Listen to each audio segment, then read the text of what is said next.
This episode is brought to you by Portland Distro. If you like underground music, movies, and more, go to portlanddistro.com for licensed merch, vinyl, CDs, and more. Plug in the discount code 10OFF, TENOFF, for a 10% discount at portlanddistro.com.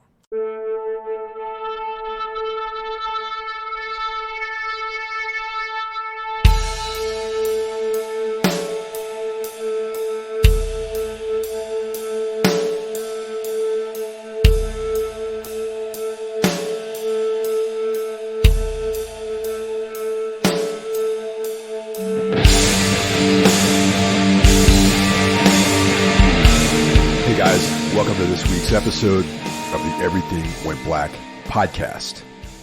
Fellow horseman Karl Haikara joins us this week. Karl is the host of Sol Nox, and he is one of the horsemen of the podcasting apocalypse. As some of you know, we've been doing this collaboration called Darkness Weaves, and we cover the work of Karl Edward Wagner. As an extension of that effort, this episode is dedicated to an overview of the author Robert E. Howard, who is widely considered the father of sword and sorcery. And this kind of fits in with our efforts with Darkness Weaves. So, we'll be talking more about this stuff. I think we're going to be delving deeper into this between both of our shows, Everything Went Black and Sol Nox. So this is a little bit of a bridge to another realm. As I mentioned, Karl is part of the Illuminati of podcasting, known as the Horseman of the Podcasting Apocalypse. The other members of this elite group are Monday, Harwolf 666, which is brought to you by Brandon Legion. On Tuesday, Into the Necrosphere pops off with Jackie Smith, covering all things extreme metal, and really one of my favorite extreme metal music podcasts. Wednesday, of course, it's Everything Went Black. Thursday, I return with Mike Scandato and or Jeff Kashid for Necromaniacs Horror Podcast. We talk about movies, that sort of thing. Fridays is Break the Apocalypse with Mike's brother, John Draper. And that's an irreverent current events podcast. Saturday is a day off. Go out, enjoy yourself. Take a ride in the country, get some vitamin D, the sun, that sort of thing. Touch some grass. But on Sunday, we come back with the Sol Nox podcast brought to you by Karl Haikara, who is coincidentally the guest on this week's show. If you enjoy this, definitely check us out on social media, Instagram, Facebook, all of that. If you want to support the show, you can jump over to Patreon, and for as little as $1 a month, you can support the podcast. Get access to bonus material for $5 a month, access to the bonus material, and early access to the shows that are on the regular stream. For $25 a month, you can become a sponsor. So come at us and let us know what you think of all this stuff. Those of you out there who have been listening to the Darkness Weaves episodes will understand that Karl and I are huge fans, not only of horror, but we're also fans of dark fantasy, sword and sorcery. And similar to Wagner, Karl Edward Wagner, Robert E. Howard not only wrote heroic fantasy, dark fantasy stories, but he also wrote a lot of horror stuff, which we're going to talk about as well. And I guess this idea was something that you and I have been kind of kicking around, casually, about either doing something that's a strictly Conan related show for Sol Nox or some related podcast that you were going to do. And so I just figured we'd take this opportunity to kind of start talking about Robert E. Howard and his impact kind of as a precursor to any kind of future efforts that we might put out there. Yeah, definitely. And Howard is kind of one of the figures we always kind of come back to in all these kind of conversations. And obviously if people want to hear more of us talking about Howard, they can go back to the Sol Nox Eldritch Tales episodes we did about, I think we did the Blackstone. Yep. and we did Wolf's Head. Yep. So those Yeah. those are a couple of his horror stories that we covered in the past, and um, but yeah, I mean, obviously like Robert E. Howard and the Conan stories, and there are all his other stuff like Cole and Solomon Kane and Bran McMorn and all of his horror stuff. I mean, all these things are probably some of my favorite stuff since I was a kid. So First, do a little biographical info on Robert E. Howard. So, Robert Irvin Howard, born January 22nd, 1906, in Peaster, Texas, and died by his own hand June 11th, 1936, in Cross Plains, Texas. And he was only 30 years old at the time. And he took his own life shortly after the passing of his mother. And 30 years old is a very young age to be leaving this mortal coil. And, to me, it seemed like he was at the height of his creative powers. So it was a real loss, I think, to the world of heroic literature, dark fantasy, and horror, if you ask me. yeah, definitely. I mean, if you think about it, like, um, what else could he have done if he hadn't killed himself? I'm sure he would have written a lot more stuff. I mean, I know that at the time of his death, he was also kind of going off into doing some like more Western themed stuff. I'm sure he would have kept doing heroic fantasy and horror as well, right? But I mean, I definitely feel like there was a lot. Definitely, it was like a big loss for because I do think that I think that if he had kept going, I think that um, obviously the pulp literature world kind of started like crashing down, around World War II. But I think that he probably could have like made that leap into like how some of his contemporaries, like Robert Bloch and those kind of guys, into like the paperback publishing world and everything. Like, if he had lived, because he died in what was like 1937, 1936, according to the 1936. information. I mean, imagine if he lived until the 60s, and 70s. I mean, he could have, because he could have. I mean, he would have been 66, 60, in 1966. I mean, he could have lived um up until the 80s pretty much. I mean, like, so I would imagine that we would with the rate of material that he pumped out in the time of his life. I mean, probably would have had like huge stacks of literature. You know what I mean? Yeah, totally. Well, what's interesting to mention about him is Howard was part of that whole weird tales, pulp fiction movement of the early 20th century, and all these writers like that. That's pretty much how they made their living, was just writing short stories to be published in these magazines like Weird Tales, and Argosy was another one. And Yeah, Robert E. Howard's contemporaries were another one of our favorites. H.P. Lovecraft yeah, was also one of his contemporaries. They were actually really good friends and pen pals.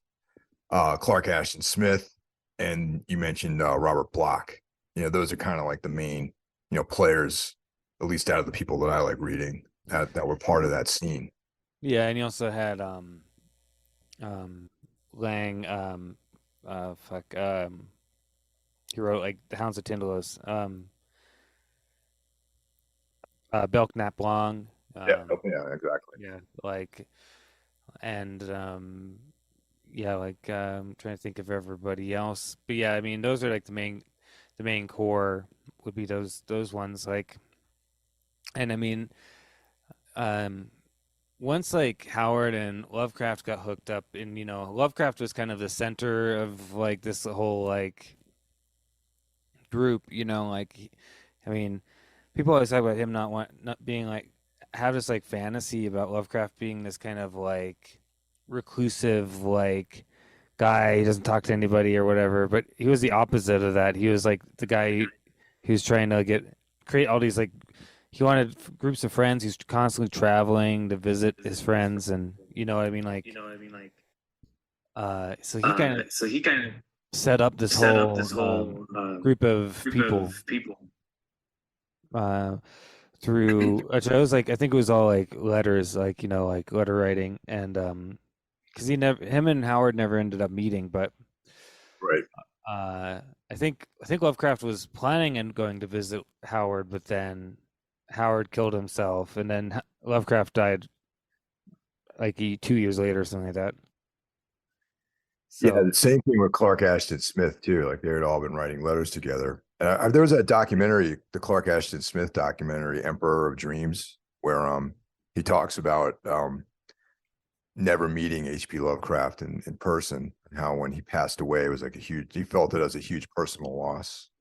yeah, yeah. I mean, they've been corresponding for a long time. Well, Clark Ashton Smith, I think, also was in California, so I think it was very Yeah, unlikely that in 1930 or whatever that Lovecraft was going to be able to afford to take a train all the way across the country, yeah, But and Howard was down in Texas, so they were all in a triangular shape across the country. yeah, Huge distances.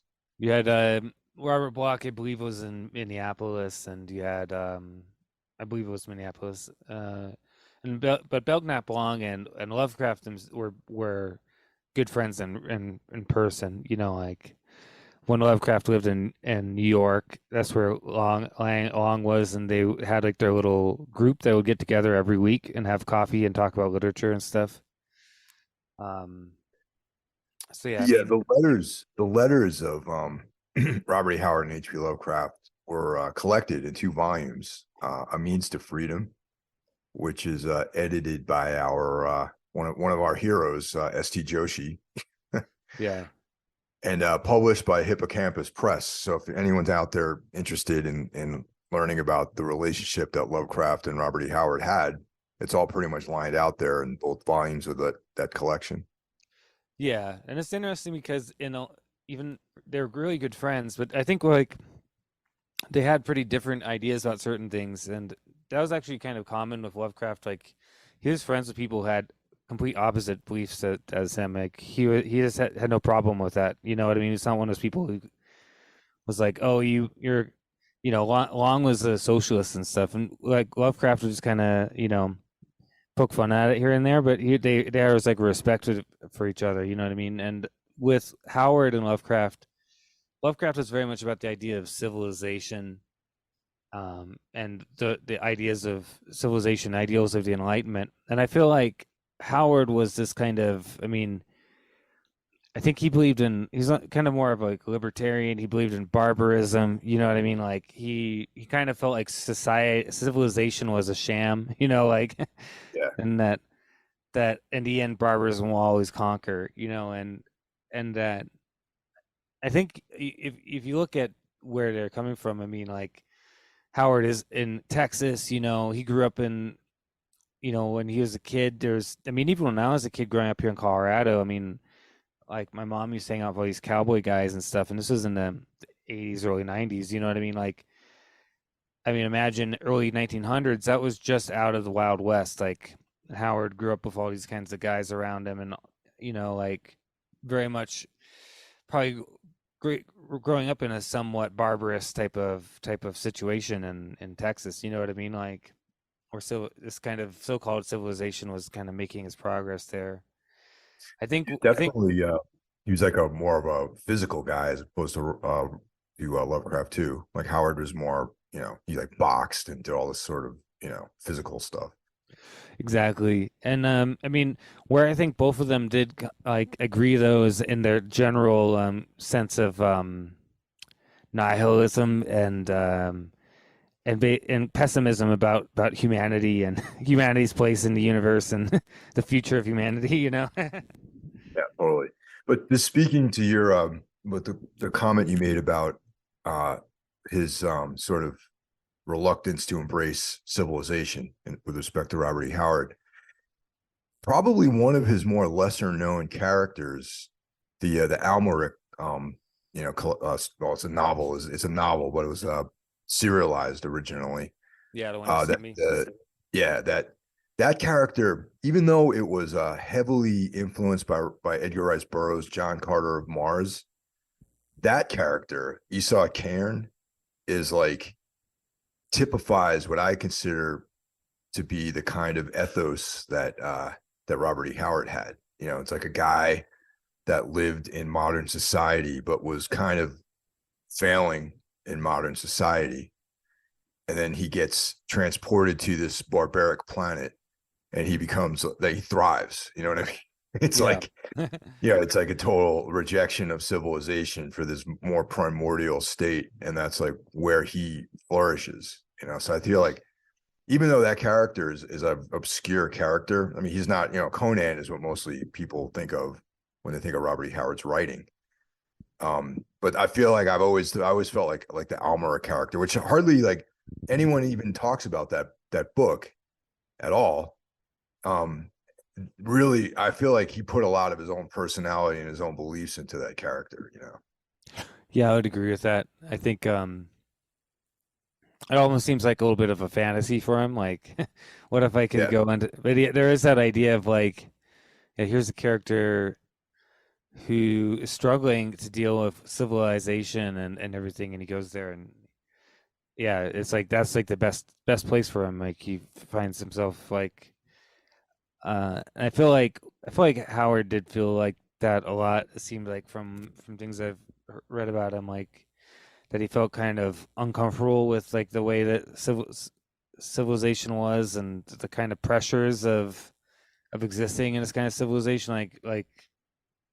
He was very much he's very had it, he felt like um he had this abhorrence of slavery and the idea of like he felt like that the kind of way that a lot of modern society was going was a kind of different form of slavery, essentially.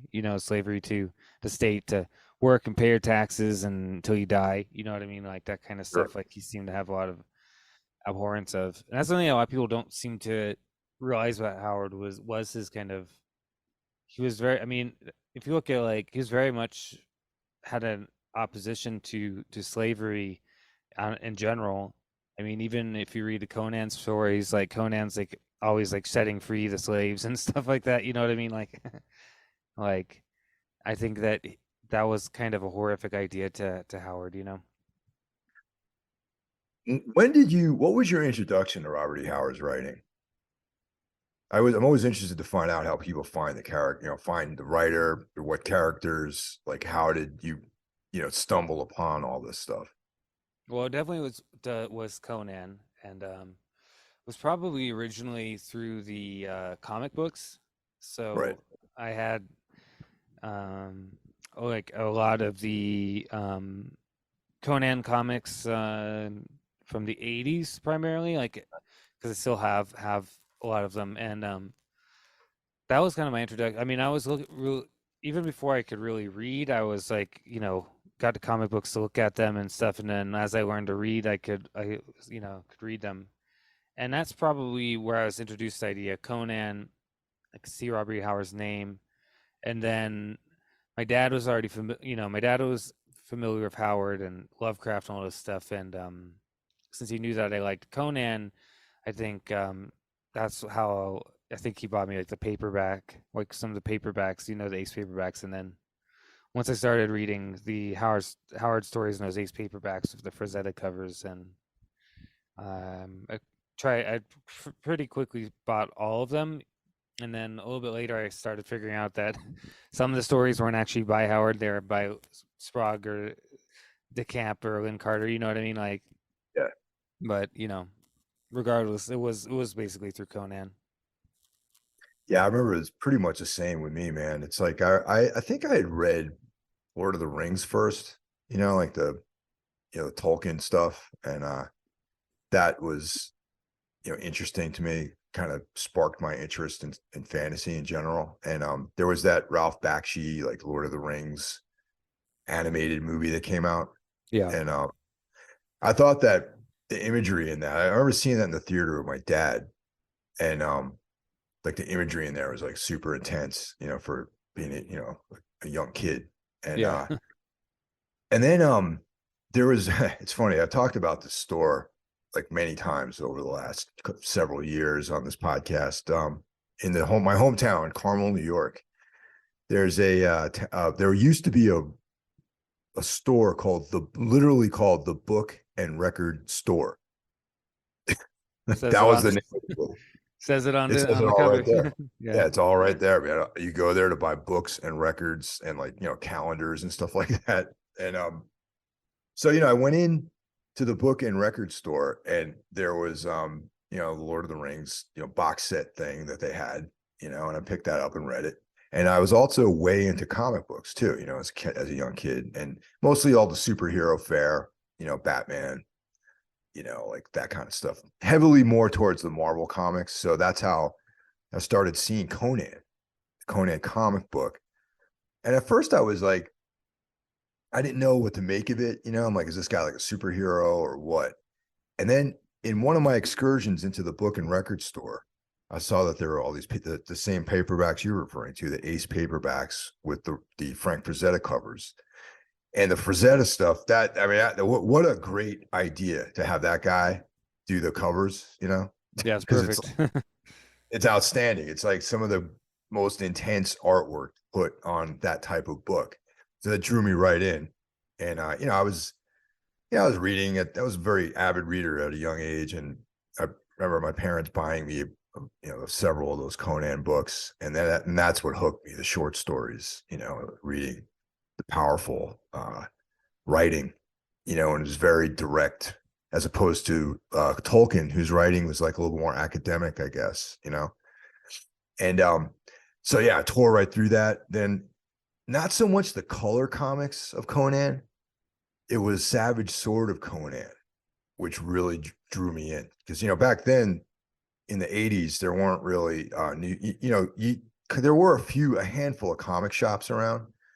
Nowhere near where I lived. I had to go, to a different. My dad had to drive up to this other town to go to a comic book store. So we would go to like just a newsstand, and they had the Savage Sword stuff with the magazines, like Heavy Metal and all that kind of stuff. So the big, large format Savage Sword of Conan with the painted covers drew me in way more than the 4-color comic, even though that I did end up getting into that as well. But and the stories in Savage Sword were adaptations of the short stories in the books.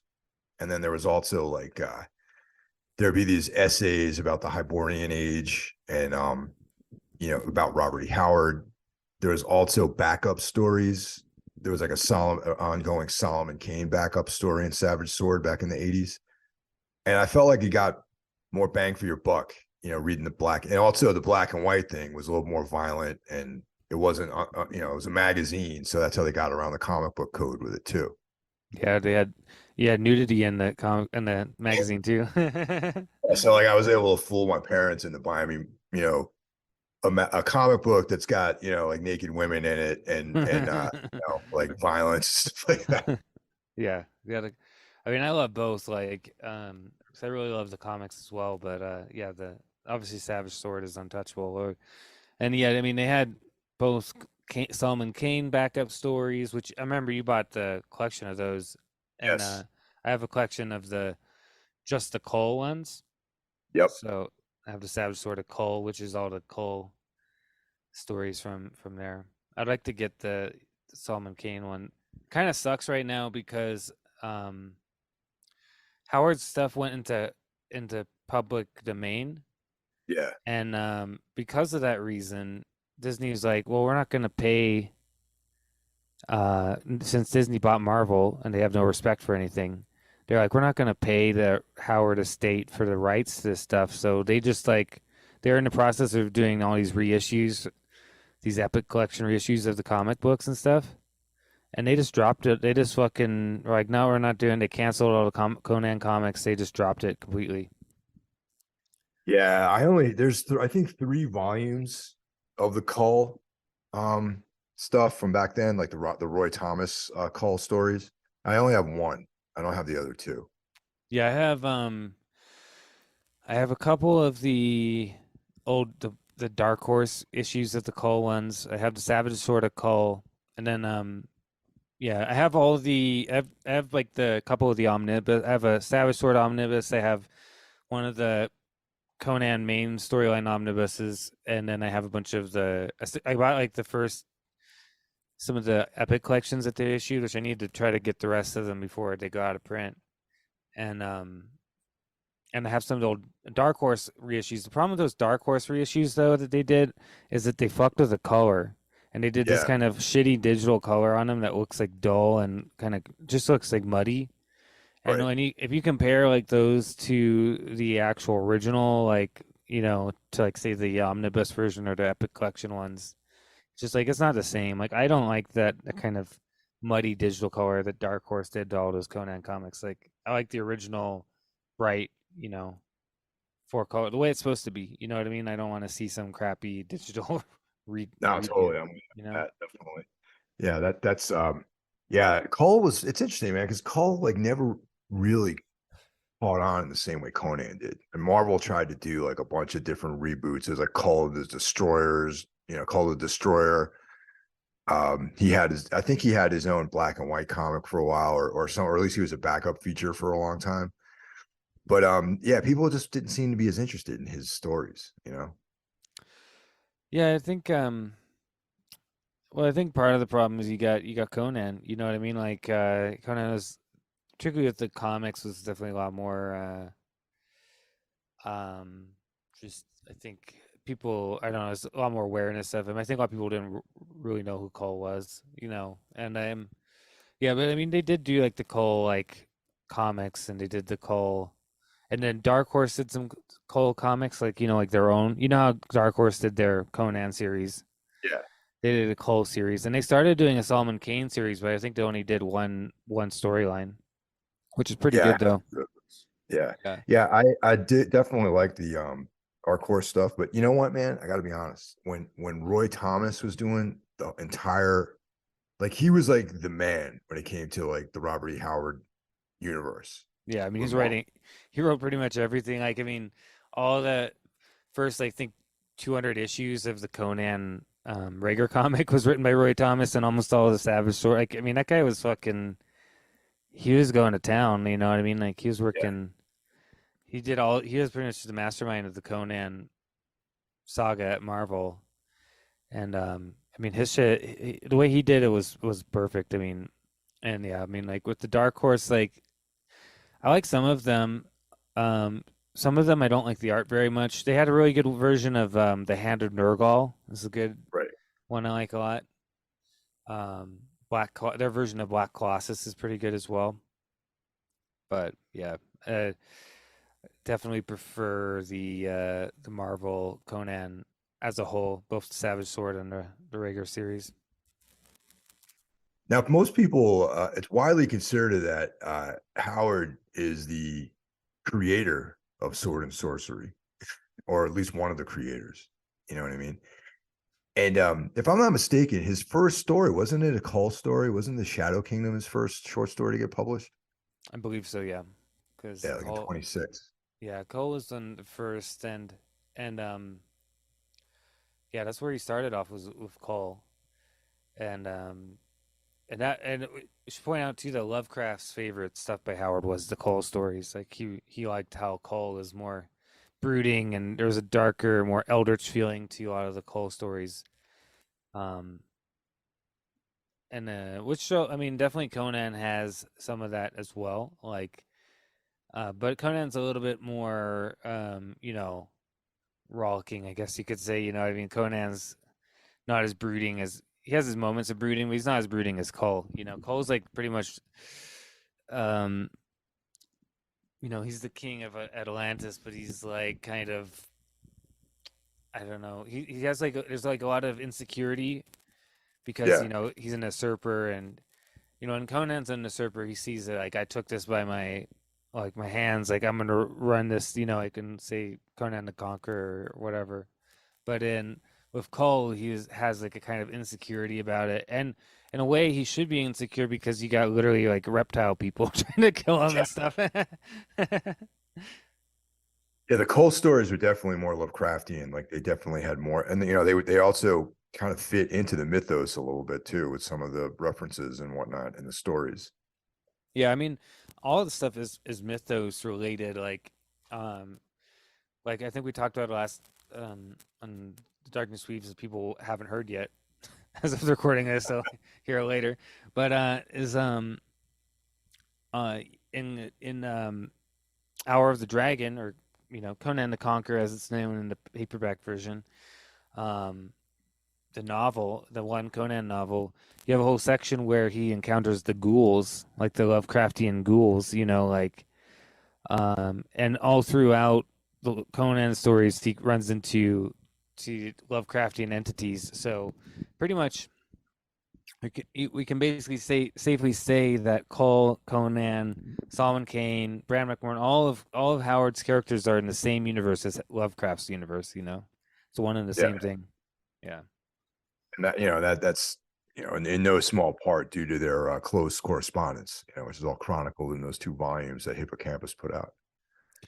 Yeah, it's interesting too because I believe the Cole stories probably like in because in 1926, I believe the Lovecraft had maybe it was like Call of Cthulhu was out at that time, right? I think that's the same timeline. Yeah, same about And that same. and I don't know if they were in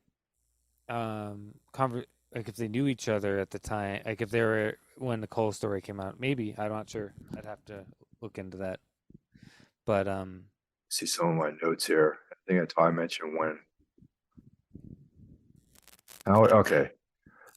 So Howard wrote a letter to Weird Tales in praise of Lovecraft's Rats in the Walls.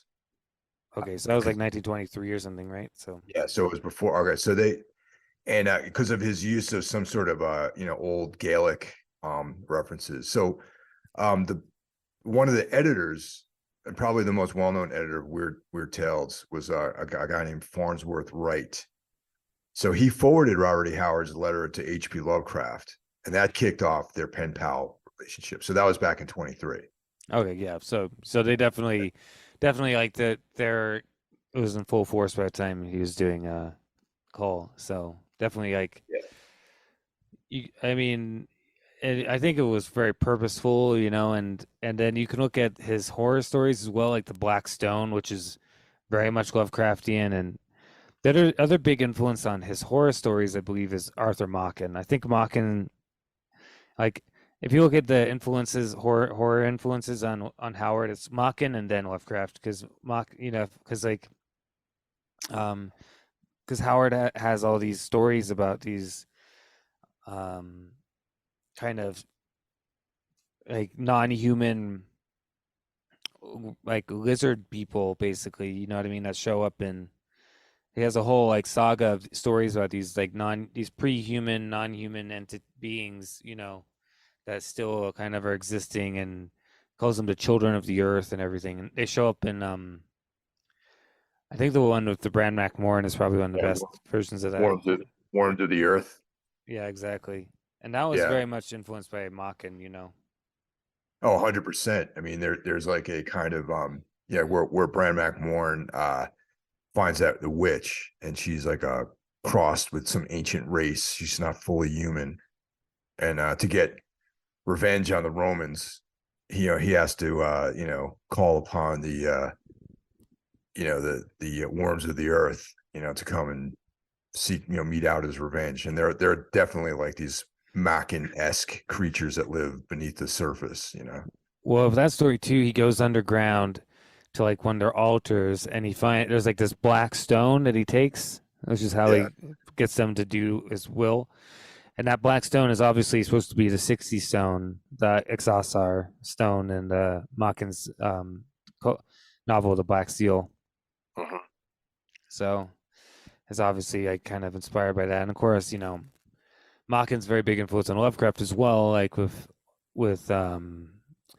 in the story the Whisper in Darkness, they have those black stones as well that the what's his name, the guy up in Maine, up in Vermont, discovers and tries to mail down to the other character, and it disappears. That same character, and I forgot his name too. Like Yeah, yesterday, I was actually talking about that character, and it always escapes me. yeah, the main character W. Yeah, I can't think of his name. So I mean the so yeah, all these things are definitely like interspersed like through all this work, and The funny thing though is in the Blackstone and the story of the Blackstone by Howard is not this type of thing. It's actually like a standing stone that's like a remnant of some ruined ancient civilization, you know. Speaking of standing stones, totally unrelated, but have you seen Ennis, Maine, that movie yet? Uh-uh. I don't know what that is. Man, it's I saw that in a movie theater, and I also purchased the Blu-ray of it, and it's like one of these like British weirdo films that takes place in like Cornwall. You know, it's like definitely a weird tale that has to do with like these standing stones. There's like hardly any dialogue in it, mostly imagery. Um, Highly recommend that one. It's I don't know if it's streaming anywhere yet, just yet, but it's something to keep your eye out for. It's called Ennis, Maine, and Maine is it's spelt Ennis Men, but the Cornish way of pronouncing Men is Maine. Okay. Yeah. Yeah, I have not seen that. Sounds like my kind of thing though. Oh yeah, that was great. I went to see it in the theater on Easter, and it was by my. I went like in a morning showing in the city in Manhattan, and it was incredible. It was great. It was just really cool like film. You know, really a lot of. I'm glad I saw it on a big screen. You know, it's one of the priorities to see that on a screen. Yeah. I think the one thing that with all that kind of stuff, one of my favorite stories, and I keep forgetting the name of it, but it's by Howard. It's set in It's set in Texas, so it's set in his area, and it's the same type of story where there's these mounds, and the main character like goes and starts digging in the mound, and then ends up like encountering like these like the lizard people, but it's actually like here in the States, you know, and I feel like that was kind of where Howard was going with a lot of his work towards the end of his life was kind of localizing things. Like, it seemed like he wanted to kind of like make the Texas version of Arkham. You know what I mean? Yeah, no, that's really interesting. That because most when you think of like folk horror or any kind of like Mackin-esque kind of thing, you always visualize it taking place in like ancient Britain or something like that, or in Europe, and not in the United States. You know, and I feel like some of the later Howard stories were definitely almost making this like American Gothic version of that. You know, like this taking place in Texas and in the plains and stuff like that, but also drawing into ancient American, mythologies. Yeah, I think he was bringing a lot of that element into it, which I thought was a pretty interesting idea. And I mean, um, Lovecraft kind of he did that one collaboration story called The Cult of Yig. I don't know if you ever read that one. And I never read that one actually. that one is set in Oklahoma, and it's kind of goofy, but I could tell that maybe Lovecraft was kind of making a little nod at Howard and that, you know what I mean? Like, oh yeah, let's make a story set in kind of the in Oklahoma area, you know. The Horror from the Mound, is that the Texas story? I think it might be. Yeah, I think that's the title of it. I was just kind of thinking about some of the horror stories that Robert E. Howard wrote. I always forget the name of it. Yeah, I think it's Horror from the Mound. Because yeah, with the serpent, the lizard people, like um stories, you have like one that's like uh he has I think there's two of them which also include people reliving past lives, Oh, and yeah. there's two of them and they're like that. One of them, the guy like gets knocked out and then he wakes up and realizes his friend was like a lizard person remnant, you know, and then the other one is the guy named Conan, Conan of the Reavers, and he's like chasing some lady into like these caves, and turns out that uh and he's into caves in real life, but then he goes into the caves in the past life and has to fight a bunch of these lizard people, you know. Um, and then you have the Horror of the Mound, which is set in American Southwest, and Worms of the Earth, obviously. I think that's all of the lizard people stories. Yeah.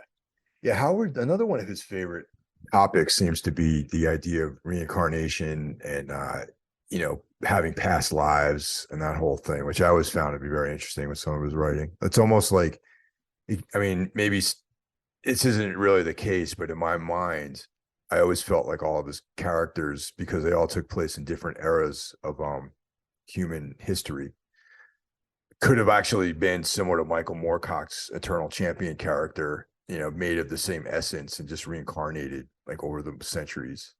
I think there is an element of that I do think that is intentional. I think that there is kind of a deliberate echo of from Cole to Conan to Bran McMorn. You know what I mean? Like Yeah.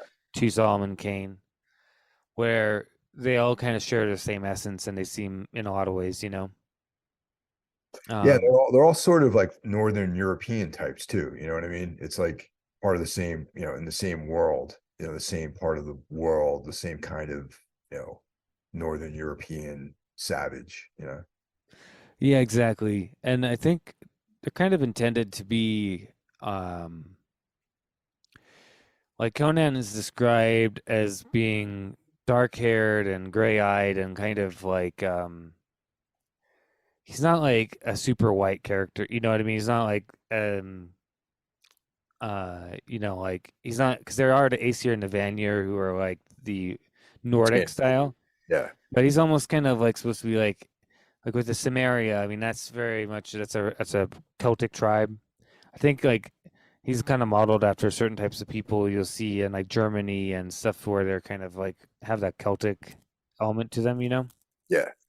a little bit, or even northern Italy, you know. Um, and then yeah, but then Cole is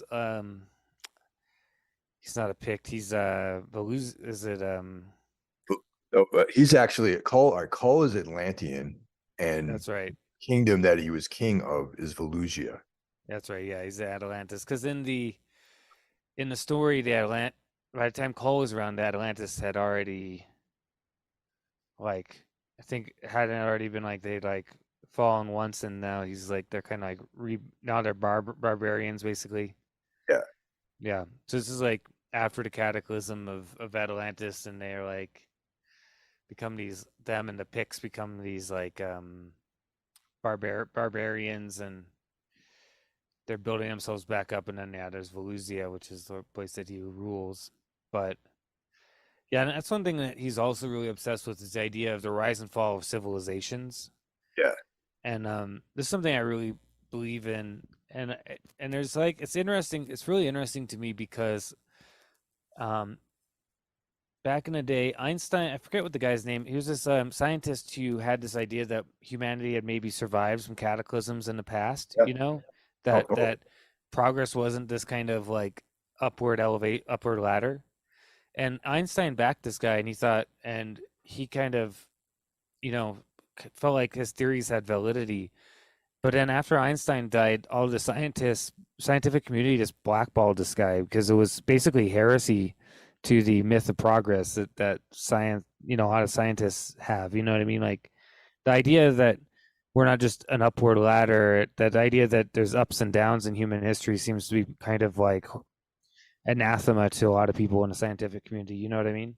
Yeah, I mean that's also a very fascinating concept that after the Epic of Gilgamesh, there's like tons of references in the different mythologies of like a great flood or like some cataclysm that wiped out like a large portion of you know civilizations and whatnot, and the history of the planet and the history of mankind on the planet is such a microscopic portion, and the idea that this trajectory that we're in is the only trajectory of development of civilization is like completely like just mankind's like hubris, really, in a lot of ways. And I think that I tend to agree that civilizations rise and fall. I mean, if you think about even the concept of the Dark Ages, post Roman Empire, post fall of the Roman Empire, where you know, I mean, the Dark Ages happened over hundreds of years. The decline of the Roman Empire happened over hundreds of years. And it was a slow decline where things just kind of collapsed.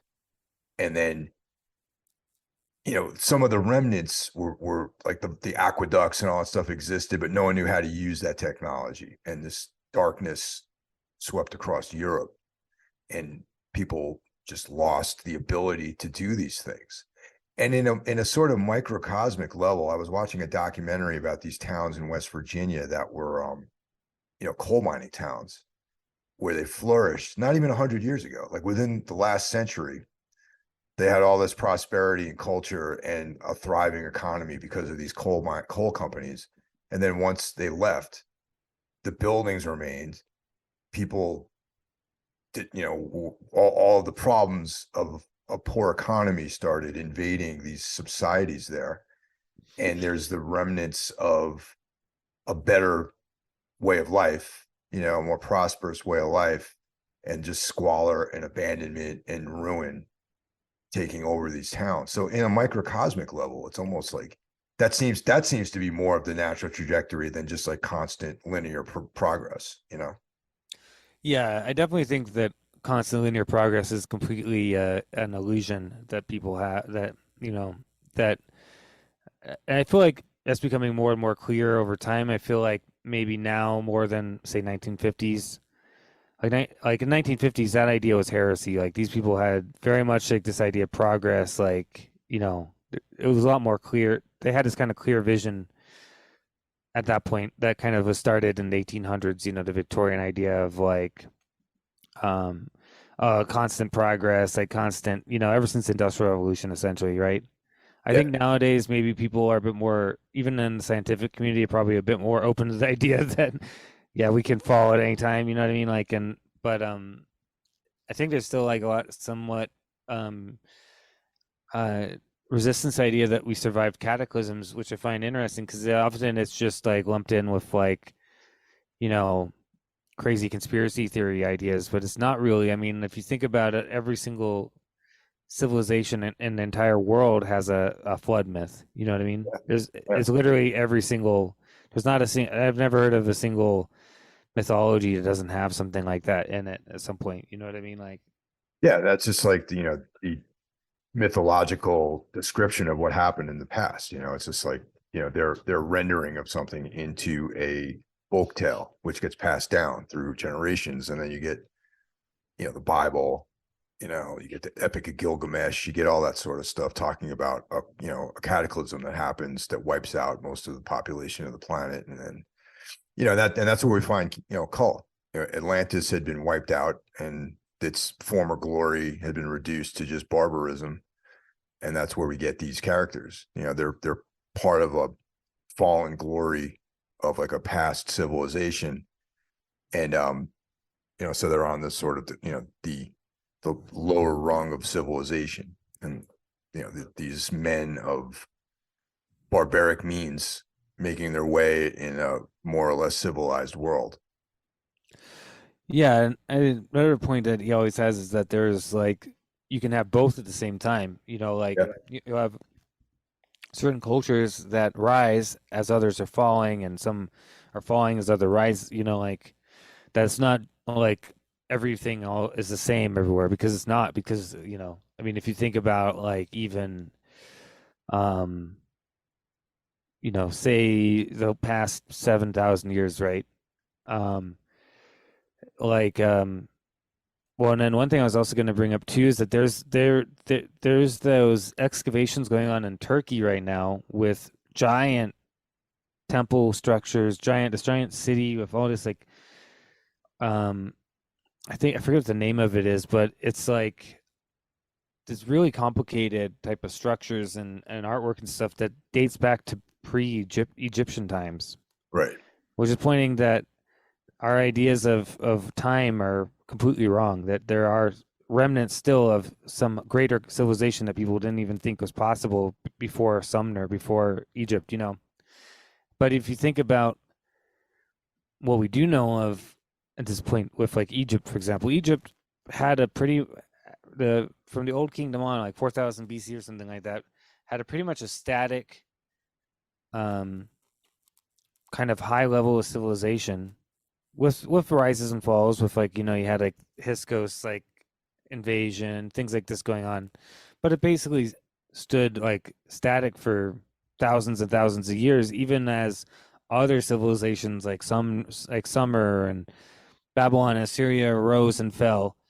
Egypt was still there. You know what I mean? So you can, and at the same time, you had probably some type of you had Greek civilizations, you had Phoenicians, you had probably megalithic civilization that was able to build, very complicated um, stone circles and stuff like that, spreading from Turkey all the way to Britain. You know what I mean? Like you had all this stuff going on at the same time. So you had all these different, and at the same time you had other cultures that were, I know in like Africa they had like pretty like um had some pretty like high civilization like cultures as well. You know what I mean? Like this all existing at the same time, at different rates. And I think Howard definitely positioned all of his works in this way. So if you look at the Hyborian Age, you have each culture is kind of at a different level. One kingdom they don't really talk about too much is the Hyperboreans. The Hyperboreans, like they yeah, because that was something that they uh explored with like the Lynn Carter Sprague de Camp stuff, is like having them as like these like kind of like sorcerer, Yeah. kind of like, yeah, like almost non-human beings, yeah.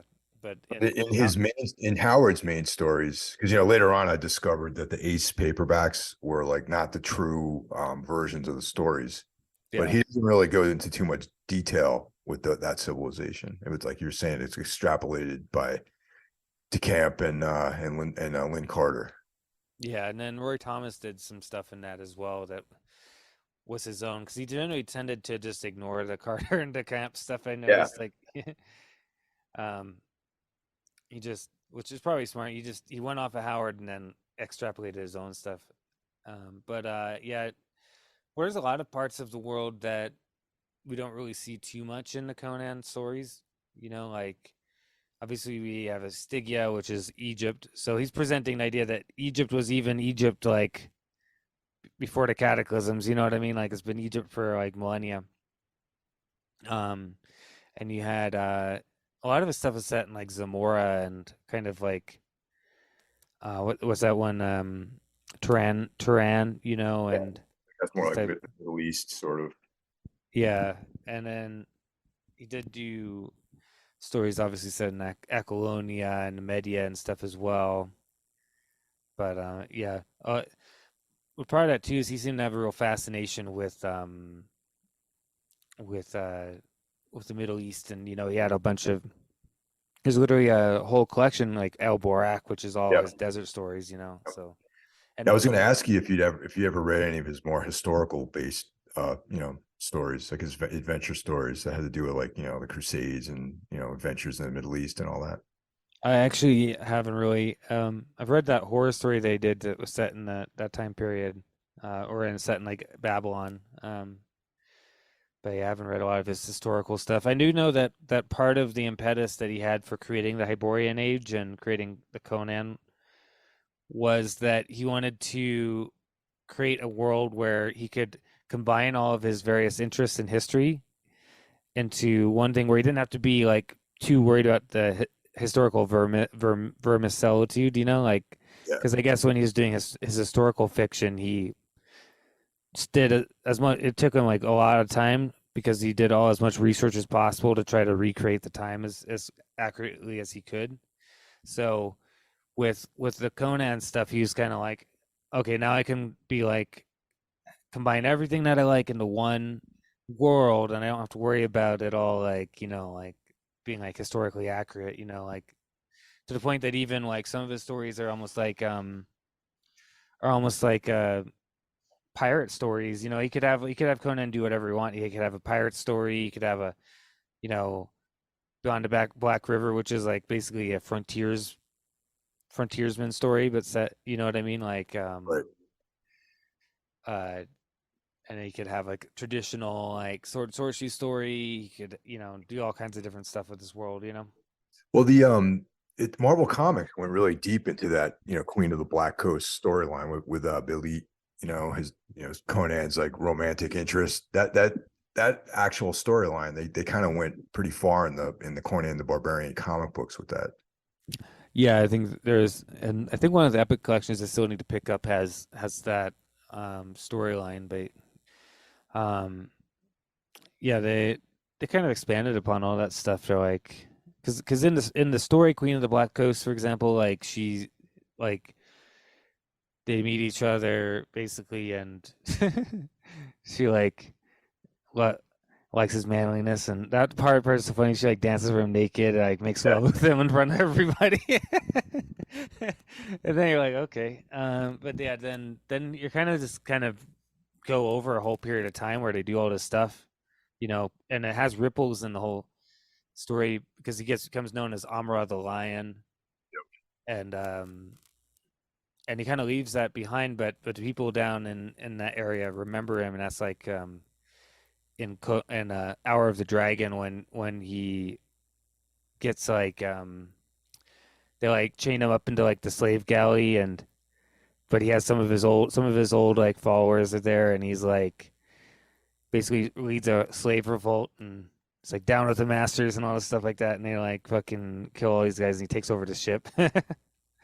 that's such an interesting thing about Robert E. Howard because similar to Lovecraft, he gets like pegged as some sort of like weird uh you know insensitivity towards diversity, to put it in a academic way, I guess. But if you really read into his stories, there really is this like anti-authoritarian like vibe to what he writes. Yeah, like I said, his stuff is very much anti-authoritarian. It's anti like slavery in a lot of ways. You know what I mean? Like I think sometimes people also like seem to get a few things mixed up. So like like the story Black Canaan, Yeah, which is about like set on a slave plantation, all that stuff. Like when I read that story, for example, I get the feeling that Howard is basically writing the way that people he heard spoke. So it's not his voice necessarily. That's like, he's writing about people that he had met in his time. And he thought the story set in this world would be interesting because it's a world that existed for a long time. And, he's just writing about it. Like he's not really like saying that slavery is okay or nothing. He's just writing a story set in that time and place. You know what I mean? yeah. And people get that confused. They think that writing a story in that in of itself is somehow like makes you complacent or something. And I don't think that's true, because if that was true, then you'd be like, well, something like Django by like Quentin Tarantino, for example. Django Unchained is like somehow racist, because it's set in slavery time. You know what I mean? People talk the way they talked before, but people don't say that about Quentin Tarantino, do they? You know what I mean? Like, I feel like Howard gets a lot of obviously some of his stuff like um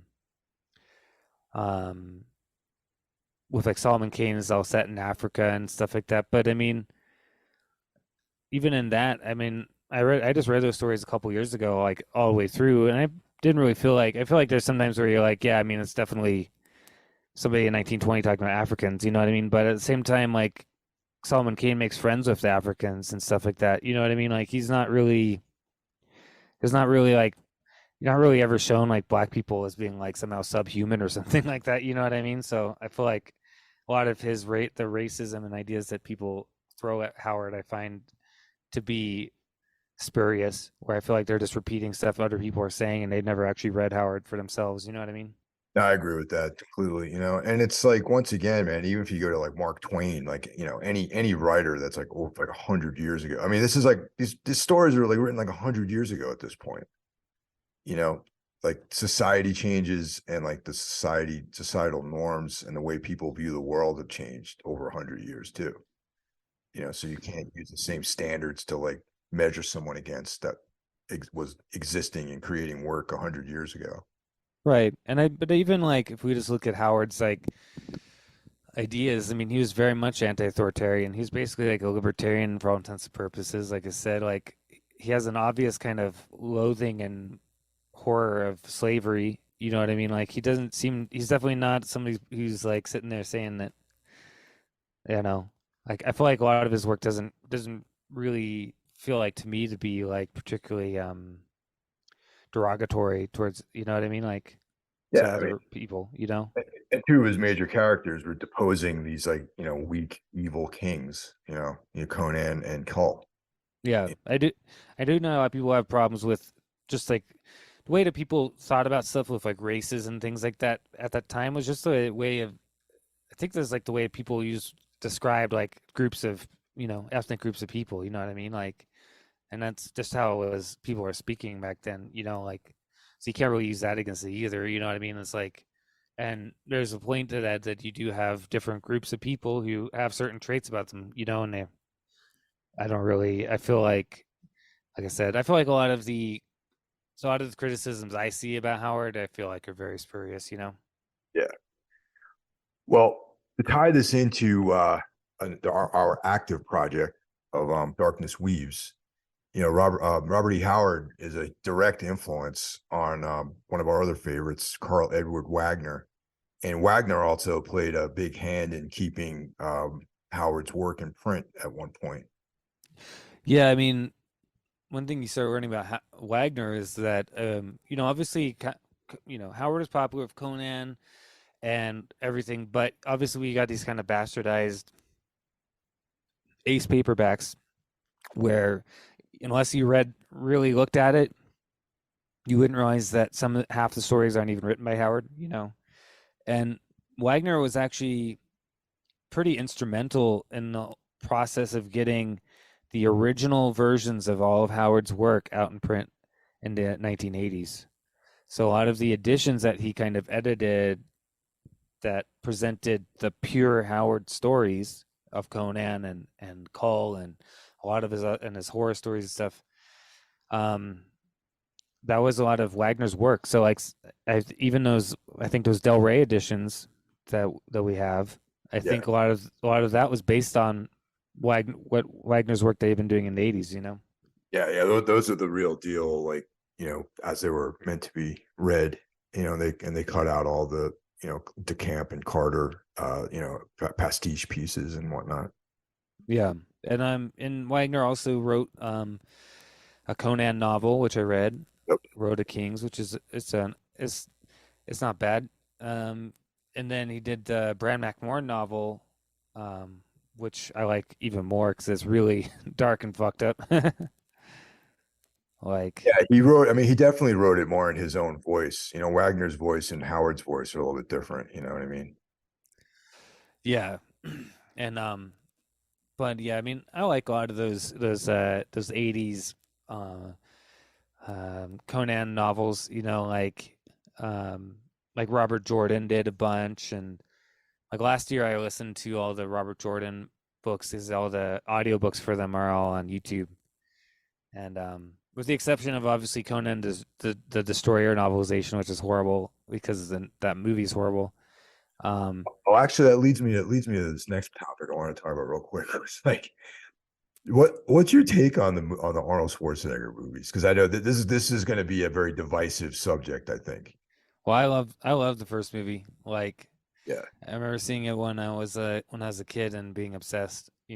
Obviously, like, I'd already read Howard and the comics and stuff. So, obviously, like, my vision of Conan when I read the stuff isn't really Arnold necessarily, but I still love the movie. Like, I think that the vision of it that it has is great. Like, the world that they built, and you know, I really like it. I know that you don't like it very much, but I've grown to appreciate it just as a movie. You know what I mean? And yeah, like very, very beginning of the first Conan movie, like that opening scene when he's a kid, yeah, it's brilliant. I remember when I was a young kid, I was like whatever, like 12, 13, I think, when I saw that. And I was like, okay, I can get into this. But then like, and it's not Arnold Schwarzenegger's fault, I'm a huge fan of his, but just the direction it went into was not what I was expecting, even as a young kid, because I was, steeped in the short stories and the comics and all that sort of stuff. And then, but as time went on, I appreciated the movie. It just has like an Arnold Schwarzenegger film based on a character that I really like. Yeah, and I think that's the best way to approach it is it's kind of a standalone thing. They bring in little elements from the stories here and there. Some of the elements, like him like running from the wolves and falling in and finding that Atlantean sword, is actually from the I think it's from Sprague de Camp or Lynn Carter, I forget which, like from the paperbacks. But so they took stuff from the paperbacks and kind of melded in their uh, their own thing. But it has some great portions. Like I really love the part where they go and to steal the jewel from Thulsa Doom's place, and he has to kill the giant snake. Yeah. Like that whole part really felt like very much like a love, like a Howard story in a lot of ways, where he's sneaks in and everything. So yeah, it has a lot of good parts to it. Yeah, Thulsa Doom is actually a Cole character, the villain. Yeah, Thulsa Doom is originally Cole. The reason I think Thulsa Doom ended up in Conan was because of again Sprague de Camp and Lynn Carter, because they made a character named Thulsa Doom. He ended up being his like arch nemesis in the Ace paperbacks, and I think they even brought Thulsa Doom into the Marvel comics as well. I thought it was Thoth Amon in the comics. Then that was Yeah, yeah, I think it was Thoth Amon maybe. yeah, no, you're right. It was Thothamon or whatever, and I'm pretty Yeah, sure Thulsa Doom was the villain in the Ace paperbacks. I'm pretty sure. yeah, yeah. Because like the Cole stories, it was Thulsa Doom was his like nemesis in that. Yeah, yeah, I But think it was. getting back to Wagner real quick, so his character Kane is like obviously a call out to Conan and the characters of Robert E. Howard. However, Wagner adds his own element to it, making Kane to be more of a supernatural being as opposed to a mortal. And one of my hopes is that once we wrap up the in a lonely place, we move on to the Kane character of Karl Edward Wagner. Yeah, I'll have to, unless they magically issue some of the stuff in the meantime, I'll have to just get the Kindles, I guess. Yeah, they're all on Kindle with miserable artwork. Yeah, I did. There is a seller on Instagram who apparently has the full set, but I don't really have $120 to spend on a full set of Kane Yeah, novels right this second. yeah, definitely. I'm fortunate enough to have the three novels that I bought back in the day, and I went out and I purchased that Midnight Suns collection of the short stories. Yeah. Yeah, I don't recommend anyone do that.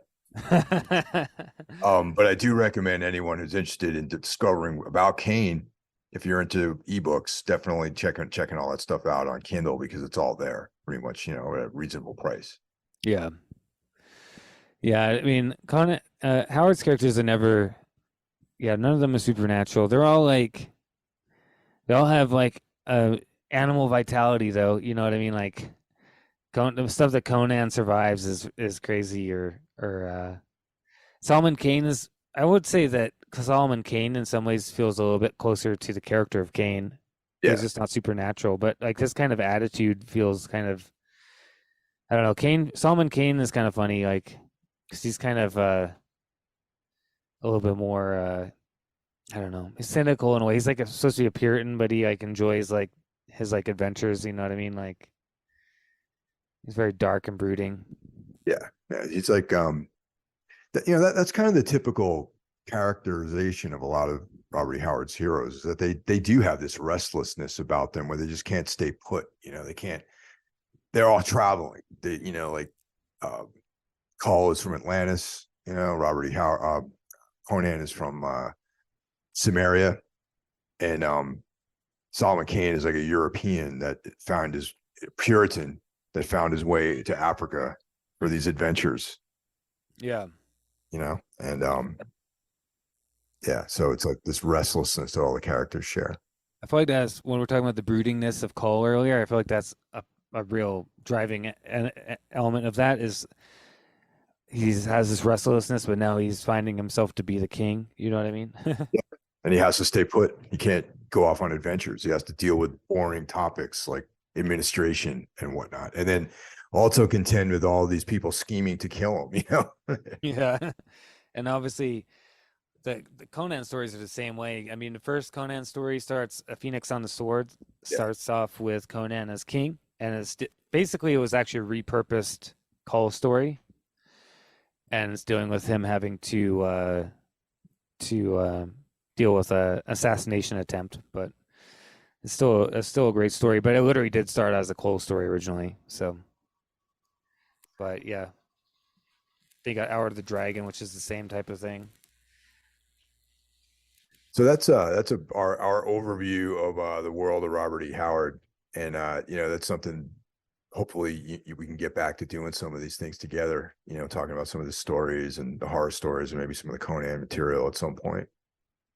Yeah, definitely. I'd like to get that going at some point. Yeah. Hitting the all the Conan stuff. Well, thanks for listening, everyone, and we'll check you guys out in the future, and I'll talk to you all next week. Take care. Hellfire!